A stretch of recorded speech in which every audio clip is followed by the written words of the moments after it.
ओम शांति। 30 अक्टूबर 2024 के ईश्वरीय महावाक्य। पहले सुनते हैं मुरली के मुख्य पॉइंट्स।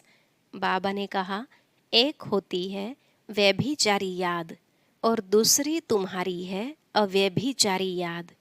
एक बाप की अव्यभिचारी याद से तुम्हारे पाप कटते जाते हैं। वही सर्व को सद्गति देने वाला रचयिता बाप है। उनसे ही आत्माओं को बेहद का वर्षा मिलता है। भाई भाई से वर्षा नहीं मिल सकता। फिर बाबा ने कहा, यह अनादि बना बनाया ड्रामा है जिसमें सबको अपना अपना पार्ट मिला हुआ है। इस खेल को साक्षी हो देखना है। वैसे भी इस दुनिया से तुम्हें अब वापस जाना है। यहाँ जो भी मनुष्य मात्र हैं, सबका पार्ट अब पूरा हुआ। तुम अभी मरजीवा बने हो, अर्थात जीते जी बाप के बने हो। अगर कोई राम राज्य से निकल फिर रावण राज्य में चले जाते हैं तो समझो मर गए। यहाँ मरना अर्थात माया से हारना, अवस्था कम होना है। तुम अभी डबल अहिंसक बनते हो और योग बल से सारे विश्व की बादशाही ले लेते हो। लास्ट में बाबा ने कहा, मीठे मीठे लाडले बच्चों, मुझे याद करो तो इस योग अग्नि से तुम्हारी आत्मा के अंदर जो तमो प्रधानता की खाद पड़ी है वह निकल जाएगी और याद करते करते अंतमति सो गति हो जाएगी।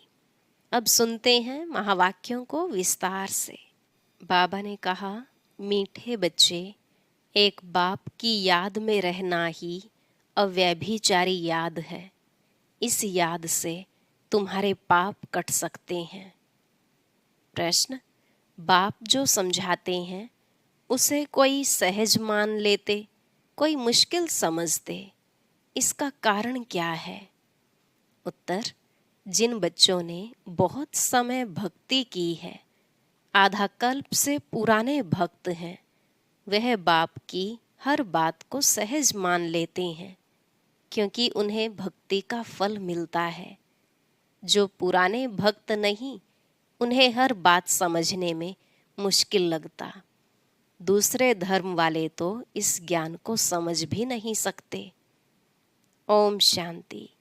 मीठे मीठे रूहानी बच्चों प्रति रूहानी बाप बैठ समझाते हैं, तुम बच्चे सब क्या कर रहे हो? तुम्हारी है अव्यभिचारी याद। एक होती है व्यभिचारी याद, दूसरी होती है अव्यभिचारी याद। तुम सबकी है अव्यभिचारी याद। किसकी याद है? एक बाप की। बाप को याद करते करते पाप कट जाएंगे और तुम वहाँ पहुँच जाएंगे। पावन बनकर फिर नई दुनिया में जाना है। आत्माओं को जाना है। आत्मा ही इन ऑर्गन्स द्वारा सब कर्म करती है ना। तो बाप कहते हैं, अपने को आत्मा समझ बाप को याद करो। मनुष्य तो अनेकानेक को याद करते हैं। भक्ति मार्ग में तुमको याद करना है एक को। भक्ति भी पहले पहले तुमने ऊंचते ऊंच शिव बाबा की ही की थी। उनको कहा जाता है अव्यभिचारी भक्ति। वही सर्व को सद्गति देने वाला रचता बाप है। उनसे बच्चों को बेहद का वर्षा मिलता है। भाई भाई से वर्षा नहीं मिलता। वर्षा हमेशा बाप से बच्चों को मिलता है। थोड़ा बहुत कन्याओं को मिलता है, वह तो फिर जाकर हाफ पार्टनर बनती है। यहाँ तो तुम सब आत्माएं हो। सब आत्माओं का बाप एक है। सबको बाप से वर्षा लेने का हक है। तुम हो भाई भाई। भल शरीर स्त्री पुरुष का है, आत्मा सब भाई भाई हैं। वह तो सिर्फ कहने मात्र कह देते हैं, हिंदू मुस्लिम भाई भाई, अर्थ नहीं समझते। तुम अभी अर्थ समझते हो। भाई भाई माना सब आत्माएं एक बाप के बच्चे हैं। फिर प्रजापिता ब्रह्मा के बच्चे भाई बहन हैं। अभी तुम जानते हो इस दुनिया से सबको वापस जाना है। जो भी मनुष्य मात्र हैं सबका पार्ट अब पूरा होता है। फिर बाप आकर पुरानी दुनिया से नई दुनिया में ले जाते हैं, पार ले जाते हैं। गाते भी हैं, खिवैया पार लगाओ, अर्थात सुख धाम में ले चलो। यह पुरानी दुनिया बदलकर फिर नई दुनिया जरूर बननी है। मूल वतन से लेकर सारी दुनिया का नक्शा तुम्हारी बुद्धि में है। हम आत्माएं सब स्वीट धाम, शांति धाम के निवासी हैं। यह तो बुद्धि में याद है ना। हम जब सतयुगी नई दुनिया में हैं तो बाकी और सभी आत्माएं शांति धाम में रहती हैं। आत्मा तो कभी विनाश नहीं होती। आत्मा में अविनाशी पार्ट भरा हुआ है, वह कभी भी विनाश नहीं हो सकता। समझो यह इंजीनियर है, फिर 5000 वर्ष बाद हूबहू ऐसा ही इंजीनियर बनेगा। यही नाम रूप देश काल रहेगा। यह सब बातें बाप ही आकर समझाते हैं। यह अनादि अविनाशी ड्रामा है। इस ड्रामा की आयु 5000 वर्ष है। सेकंड भी कम जास्ती नहीं हो सकता। यह अनादि बना बनाया ड्रामा है। सबको पार्ट मिला हुआ है। देही अभिमानी हो, साक्षी हो, खेल को देखना है। बाप को तो देह है नहीं, वह नॉलेजफुल है, बीज रूप है। बाकी आत्माएं जो ऊपर निराकारी दुनिया में रहती हैं, वह फिर आती हैं नंबरवार पार्ट बजाने। पहले पहले नंबर शुरू होता है देवताओं का। पहले नंबर की ही डायनेस्टी के चित्र हैं, फिर चंद्रवंशी डायनेस्टी के भी चित्र हैं। सबसे ऊंचे है सूर्यवंशी लक्ष्मी नारायण का राज्य। उन्हों का राज्य कब कैसे स्थापन हुआ कोई भी मनुष्य मात्र नहीं जानते। सतयुग की आयु ही लाखों वर्ष लिख दी है। कोई की भी जीवन कहानी को नहीं जानते। इन लक्ष्मी नारायण की जीवन कहानी को जानना चाहिए। बिगर जाने माथा टेकना अथवा महिमा करना यह तो रॉन्ग है। बाप बैठ मुख्य मुख्य जो हैं उनकी जीवन कहानी सुनाते हैं। अभी तुम जानते हो कैसे इन्हों की राजधानी चलती है। सतयुग में श्री कृष्ण था ना, अभी वह कृष्णपुरी फिर स्थापन हो रही है। श्री कृष्ण तो है स्वर्ग का प्रिंस। लक्ष्मी नारायण की राजधानी कैसे स्थापन हुई यह सब तुम समझते हो। नंबरवार माला भी बनाते हैं। फलाने फलाने माला के दाने बनेंगे, परंतु चलते चलते फिर हार भी खा लेते हैं। माया हरा देती है।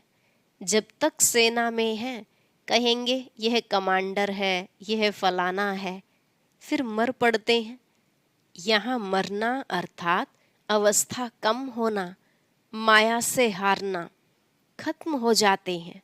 आश्चर्यवत सुनंती कथंती भागंती अहो मम माया, फारकती देवंती हो जाते हैं। मरजीवा बनते हैं, बाप का बनते हैं, फिर राम राज्य से रावण राज्य में चले जाते हैं। इस पर ही फिर युद्ध दिखलाई है कौरव और पांडवों की। फिर असुरों और देवताओं की भी युद्ध दिखाई है। एक युद्ध दिखाओ ना, दो क्यों। बाप समझाते हैं यहाँ की ही बात है। लड़ाई तो हिंसा हो जाती। यह तो है ही अहिंसा परमो देवी देवता धर्म। तुम अभी डबल अहिंसक बनते हो। तुम्हारी है ही योग बल की बात। हथियारों आदि से तुम कोई को कुछ करते नहीं। वह ताकत तो क्रिश्चियन में भी बहुत है। रशिया और अमेरिका दो भाई हैं। इन दोनों की है कंपटीशन बॉम्ब शादी बनाने की। दोनों एक दो से ताकत वाले हैं। इतनी ताकत है अगर दोनों आपस में मिल जाएं तो सारे वर्ल्ड पर राज्य कर सकते हैं। परंतु ला नहीं है जो बाहुबल से कोई विश्व पर राज्य पा सके।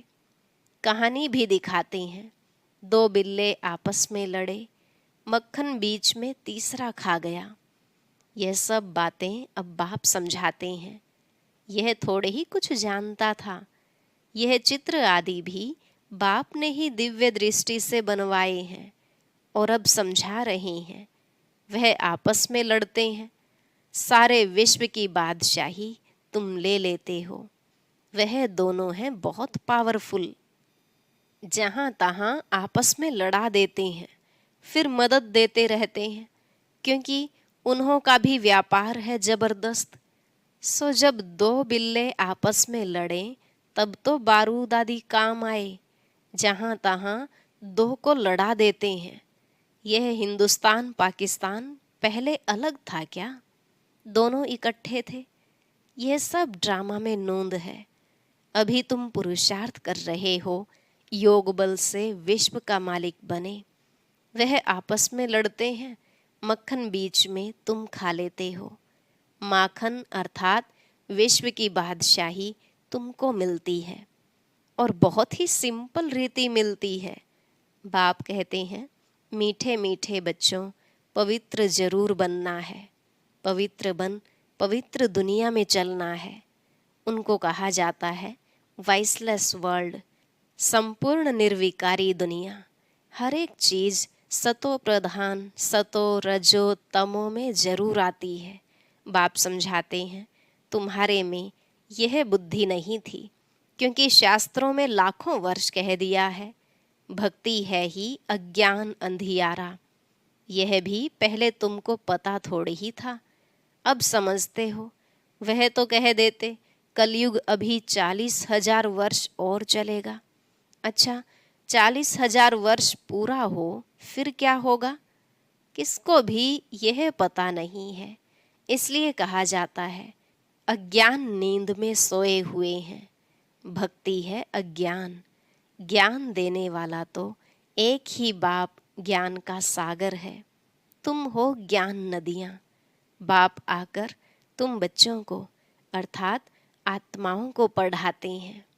वह बाप भी है, टीचर भी है, सतगुरु भी है। और कोई भी ऐसे नहीं कहेंगे यह हमारा बाप टीचर गुरु है। यह तो है बेहद की बात। बेहद का बाप टीचर सतगुरु है। खुद बैठ समझाते हैं, मैं तुम्हारा सुप्रीम बाप हूँ। तुम सब हमारे बच्चे हो। तुम भी कहते हो बाबा आप वही हो। बाप भी कहते हैं तुम कल्प कल्प मिलते हो। तो वह है परमात्मा सुप्रीम। वह आकर बच्चों को सब बातें समझाते हैं। कलयुग की आयु 40,000 वर्ष और कहना बिल्कुल गपोड़ा है। 5,000 वर्ष में सब आ जाता है। बाप जो समझाते हैं तुम मानते हो, समझते हो। ऐसे नहीं कि तुम नहीं मानते। अगर नहीं मानते तो यहाँ नहीं आते। इस धर्म के नहीं हैं तो फिर मानते नहीं हैं। बाप ने समझाया है सारा मदार भक्ति पर है। जिन्होंने बहुत भक्ति की है तो भक्ति का फल भी उन्हों को मिलना चाहिए। उन्हों को ही बाप से बेहद का वर्षा मिलता है। तुम जानते हो हम सो देवता विश्व के मालिक बनते हैं। बाकी थोड़े रोज हैं। इस पुरानी दुनिया का विनाश तो दिखाया हुआ है और कोई शास्त्र में ऐसी बात है नहीं। एक गीता ही है भारत का धर्म शास्त्र। हरेक को अपना धर्म शास्त्र पढ़ना चाहिए और वह धर्म जिस द्वारा स्थापन हुआ उनको भी जानना चाहिए।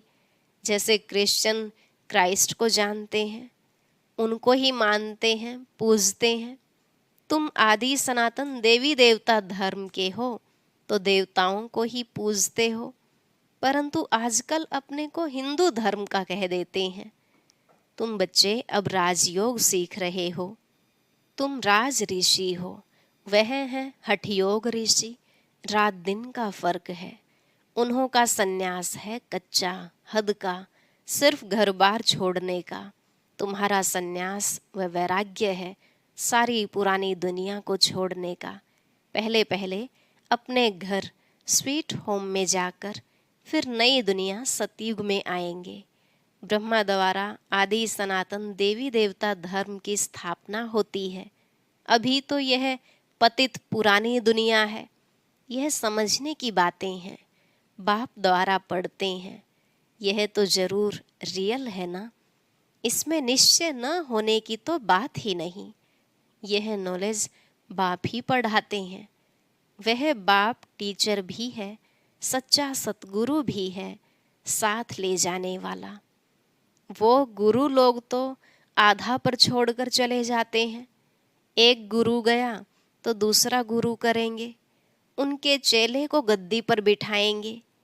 यहाँ तो है बाप और बच्चों की बात, वह फिर है गुरु और चेले के वर्षे का हक। वर्षा तो बाप का ही चाहिए ना। शिव बाबा आते ही हैं भारत में, शिवरात्रि और श्री कृष्ण की रात्रि मनाते हैं ना। शिव की जन्मपत्री तो है नहीं, सुनाए कैसे, उनकी तिथि तारीख तो होती नहीं। श्री कृष्ण जो पहला नंबर वाला है उनकी दिखाते हैं। दीपावली मनाना तो दुनिया के मनुष्यों का काम है, तुम बच्चों के लिए थोड़ी ही दीपावली है। हमारा नया वर्ष, नई दुनिया सतयुग को कहा जाता है। अभी तुम नई दुनिया के लिए पढ़ रहे हो, अभी तुम हो पुरुषोत्तम संगम युग पर। उन कुंभ के मेलों में कितने ढेर मनुष्य जाते हैं, वह होता है पानी की नदियों पर मेला। कितने ढेर मेले लगते हैं, उन्हों की भी अंदर बहुत पंचायत होती है। कभी कभी तो उन्हों का आपस में ही बड़ा झगड़ा हो जाता है, क्योंकि देह अभिमानी है ना। यहाँ तो झगड़े आदि की बात ही नहीं। बाप सिर्फ कहते हैं, मीठे मीठे लाडले बच्चों मुझे याद करो। तुम्हारी आत्मा जो सतो प्रधान से तमो प्रधान बनी है, खाद पड़ी है ना, वह योग अग्नि से ही निकलेगी। सोनार लोग जानते हैं, बाप को ही पतित पावन कहते हैं। बाप सुप्रीम सोनार ठहरा, सबकी खाद निकाल सच्चा सोना बना देते हैं। सोना अग्नि में डाला जाता है, यह है योग अर्थात याद की अग्नि, क्योंकि याद से ही पाप भस्म होते हैं। तमो प्रधान से सतो प्रधान याद की यात्रा से ही बनना है। सब तो सतो प्रधान नहीं बनेंगे, कल्प पहले मिसल ही पुरुषार्थ करेंगे। परमात्मा का भी ड्रामा में पार्ट नोंधा हुआ है। जो नूंद है वह होता रहता है, बदल नहीं सकता, रील फिरता ही रहता है। बाप कहते हैं, आगे चल तुमको गुहिए गुहिए बातें सुनाएंगे। पहले पहले तो यह निश्चय करना है, वह है सब आत्माओं का बाप, उनको याद करना है। मन मना भव का भी अर्थ यह है। बाकी श्री कृष्ण भगवानुवाच तो है ही नहीं। अगर श्री कृष्ण हो फिर तो सब उनके पास चले आए, सब पहचान ले। फिर ऐसे क्यों कहते कि मुझे कोटों में कोई जानते हैं। यह तो बाप समझाते हैं, इसलिए मनुष्यों को समझने में तकलीफ होती है। आगे भी ऐसा हुआ था, मैंने ही आकर देवी देवता धर्म की स्थापना की थी। फिर यह शास्त्र आदि सब गुम हो जाते हैं। फिर अपने समय पर भक्ति मार्ग के शास्त्र आदि सब वही निकलेंगे। सतयुग में एक भी शास्त्र नहीं होता, भक्ति का नाम निशान नहीं। अभी तो भक्ति का राज्य है। सबसे बड़े ते बड़े हैं श्री श्री 108 जगत गुरु कहलाने वाले। आजकल तो 1008 भी कह देते हैं। वास्तव में यह माला है यहाँ की। माला जब फेरते हैं तो जानते हैं फूल निराकार है, फिर है मेरु, ब्रह्मा सरस्वती युगल दाना, क्योंकि प्रवृत्ति मार्ग है ना। प्रवृत्ति मार्ग वाले निवृत्ति मार्ग वालों को गुरु करेंगे तो क्या देंगे। हठयोग सीखना पड़े, वह तो अनेक प्रकार के हठयोग हैं। राजयोग है ही एक प्रकार का, याद की यात्रा है ही एक, जिसको राजयोग कहा जाता है। बाकी और सब हैं हठयोग, शरीर की तंदुरुस्ती के लिए। यह राजयोग बाप ही सिखलाते हैं। आत्मा है फर्स्ट, फिर पीछे है शरीर। तुम फिर अपने को आत्मा के बदले शरीर समझ उल्टे हो पड़े हो। अब अपने को आत्मा समझ बाप को याद करो तो अंतमति सो गति हो जाएगी। अच्छा, मीठे मीठे सिकिलधे बच्चों प्रति माता पिता बाप दादा का याद प्यार और गुड मॉर्निंग। रूहानी बाप की रूहानी बच्चों को नमस्ते। रूहानी बच्चों की रूहानी बाप दादा को नमस्ते नमस्ते, गुड मॉर्निंग, शुक्रिया बाबा, शुक्रिया। धारणा के लिए मुख्य सार। पहला पॉइंट, इस अनादि अविनाशी बने बनाए ड्रामा में हर एक के पार्ट को देही अभिमानी बन साक्षी होकर देखना है। अपने स्वीट होम और स्वीट राजधानी को याद करना है। इस पुरानी दुनिया को बुद्धि से भूल जाना है। आज का वरदान, माया से हारना नहीं है, याद की अग्नि से पापों का नाश कर आत्मा को पावन बनाने का पुरुषार्थ करना है। आज का वरदान, दीपमाला पर यथार्थ विधि से अपने दैवी पद का आह्वान करने वाले पूज्य आत्मा भव। दीपमाला पर यथार्थ विधि से अपने दैवी पद का आह्वान करने वाले पूज्य आत्मा भव। बाबा ने कहा, दीपमाला पर पहले लोग विधि पूर्वक दीपक जगाते थे। दीपक बुझे नहीं यह ध्यान रखते थे, घृत डालते थे, विधि पूर्वक आह्वान के अभ्यास में रहते थे। अभी तो दीपक के बजाय बल्ब जगा देते हैं। दीपमाला नहीं मनाते, अब तो मनोरंजन हो गया है। आह्वान की विधि अथवा साधना समाप्त हो गई है। स्नेह समाप्त हो सिर्फ स्वार्थ रह गया है। इसलिए यथार्थ दाता रूपधारी लक्ष्मी किसी के पास आती नहीं, लेकिन आप सभी यथार्थ विधि से अपने दैवी पद का आह्वान करते हो, इसलिए स्वयं पूज्य देवी देवता बन जाते हो। स्लोगन, सदा बेहद की वृत्ति, दृष्टि और स्थिति हो, तब विश्व कल्याण का कार्य संपन्न होगा। सदा बेहद की वृत्ति, दृष्टि और स्थिति हो, तब विश्व कल्याण का कार्य संपन्न होगा। अच्छा, ओम शांति। अब सुनते हैं आज की अव्यक्त मुरली। इसके लिए ऊपर दिए गए बॉक्स पर क्लिक करें।